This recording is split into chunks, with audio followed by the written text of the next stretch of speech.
Hey everyone, welcome to our July edition of the Bait Shop video series for River Rock Inn and Bait Shop and Hudson's On the Spot guide service. Well, it's July and summer's finally here. The northeast winds and the cold weather we've been experiencing all, well, I guess winter and maybe spring, if you want to call it that, are gone. We got 90-degree temperatures, high humidity, and it's just sweltering out right now. I'm glad to be in the garage right now getting ready for my fishing trips for the weekend. And with that, I wanted to talk about one of my favorite fish species to pursue on Chequamegon Bay, walleyes. In the summer, walleyes are really aggressive. This warm water, the warm air temperature increases the water temperatures, and their metabolism really gets on the rise and they start feeding well, which bode well for a good bite. But like walleyes are all over the world, they can be finical, and you get cold fronts and all that kind of stuff. You have to have different presentations in your boat to catch them day in and day out. Now, I'll tell you, my best presentation out here to catch walleyes in Chequamegon Bay, day in, day out, are trolling crankbaits. From number 5 flicker shads to a storm deep diving thunder sticks to reef runner ripsticks to Rapala deep diving husky jerks. All those baits will catch walleyes time and time again out here on Chequamegon Bay. But the one underutilized bait that most people don't even think about when it comes to walleyes out here is the crawler harness, like I got in my hand right here. This is a typical 2-hook crawler harness with the Indiana blade and a spacer with my leader and a weight. Pretty simple deal. But most people don't know much about it, so that's what I'm going to go in depth about today for the Bait Shop video series here in July. We're going to talk about how to make one and what to use and how to store them. So let's take a look at what we're going to do here.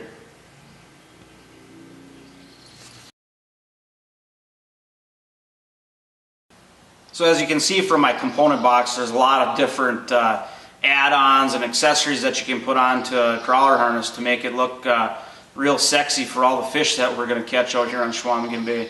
But in reality, there's only 7 key components that you need to make a quality crawler harness rig for anywhere that you're going to fish.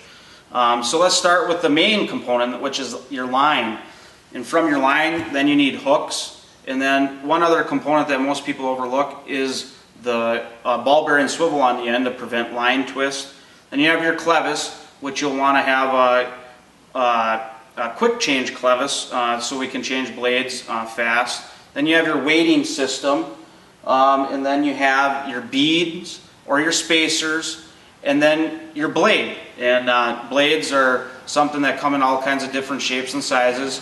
And for here on Chequamegon Bay, Colorado style and Indiana style from sizes 3 to 5 are your main types of blades that you want to look at. Hooks you want to look at size 2 to size 1. We're using open water spinners that are going to be longer than what we would use in like a river type environment or anything like that.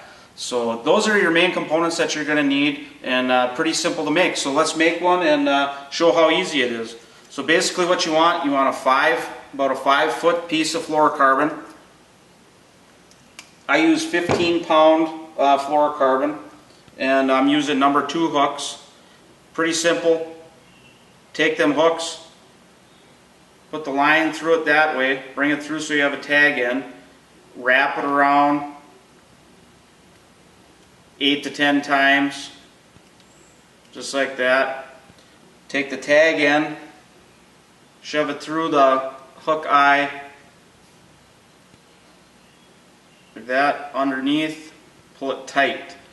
Take your other hook, keeping the eye facing towards the tag end. Take the tag end, put it through the underneath portion, bring it down to the other hook, leave about a 3-inch space. Again, snell it, wrap it around about 8 times. Take your tag end again,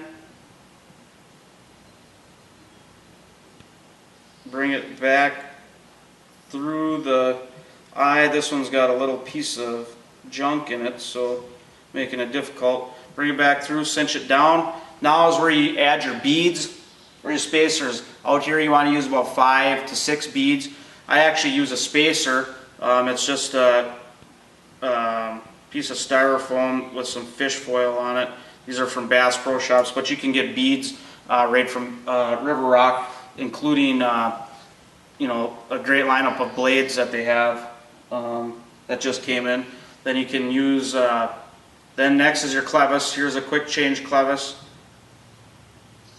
Put that on. So now basically the main part of your harness is built. Now we're going to put on a swivel, like we said, prevent line twist.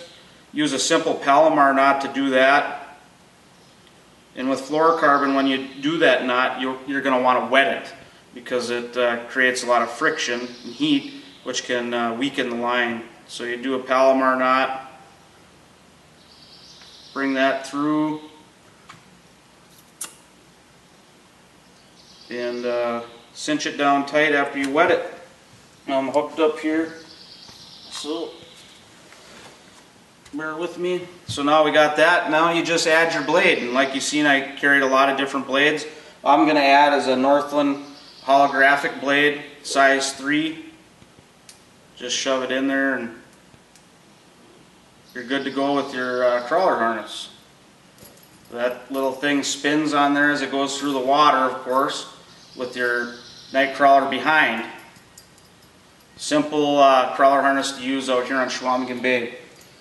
With that, now you need a weighting system. In real shallow water you don't need any weight, but when we're dealing with depths out here, anywhere ranging from 10 to 60 feet of water, you're going to need some type of weighting system. Here we're using split shots is one way, keel, bead chain keel sinker, or a fish weight.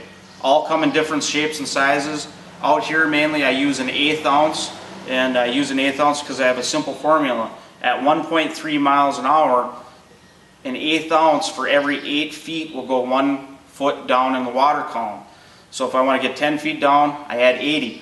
Well, if I'm getting into deeper water, now I can use that same formula, add a 1/2 ounce, and cut that formula into a 1/4, and then we're on for that, or what have you, whatever type of weight you're going to use, less weight, more weight, you just use that. So an 1/8 ounce weight at 1.3 miles an hour, 1 foot equals 8 feet of line out from your line counter.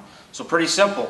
Add some weight to your crawler harness rig, get them down into the depth that you find the fish at, and you'll be catching fish here on Chequamegon Bay day in and day out when the fishing is not as prime to catch them on crankbaits.